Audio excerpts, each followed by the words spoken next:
Good morning and happy Tuesday, church. It is July 18th, 2023. And since it's Tuesday, we are once again going to continue with our Worship the King devotional. And the devotion topic today is God's love. And it's coming from John 15, 9 through 13. John chapter 15, verses 9 through 13. I'm going to read that today out of the Amplified Translation.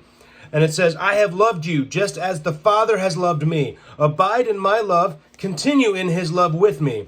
If you keep my commandments, if you continue to obey my instructions, you will abide in my love and live on in it, just as I have obeyed my Father's commandments and live on in his love. I have told you these things that my joy and delight may be in you, and that your joy and gladness may be of full measure and complete and overflowing. This is my commandment, that you love one another just as I have loved you. No one has greater love, no one has shown stronger affection than to lay down and give up his own life for his friends. That last verse, 13, John 15:13, is the key verse today that says, greater love has no one than this, that he laid down his life for his friends. And the topic is God's love, and we're just going to get right into it right now.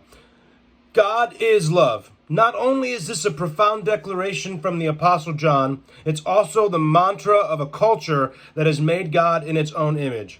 We can rest assured that the biblical and the cultural definitions of love do not match up very well. But when it comes to understanding the love of God, not even the biblical language has the full meaning. It's something we simply cannot understand in our humanness. Still, the Bible gives us pictures. One of them is of God hanging on a wooden torture stake in the Middle East a couple of millennia ago to outsiders.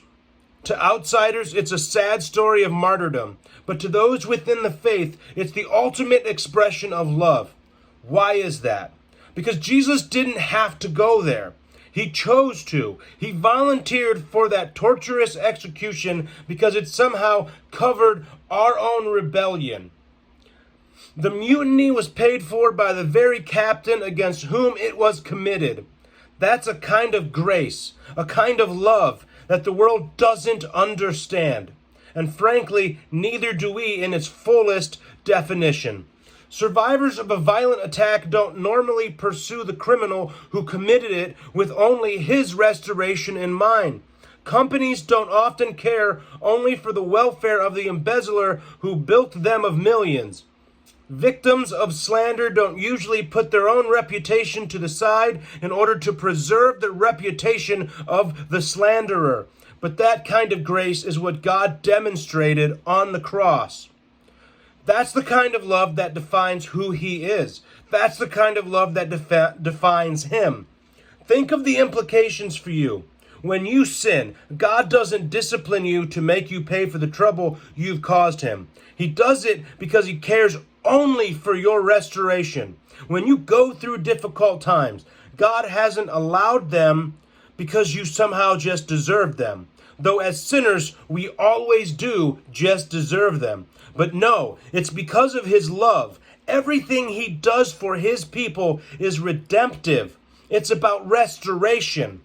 Everything, even the difficult times, is a sign of his favor. He wants the best for us, all because of his love for us, for you and for I. And the quote today is from Charles Wesley that says, amazing love, how can it be that thou, my God, should die for me? Something to think about today, something to ponder about how vast and awesome is God's love for us. I'll leave you to think about that today. You guys take care. God bless. Keep praying for me. I'll keep praying for you.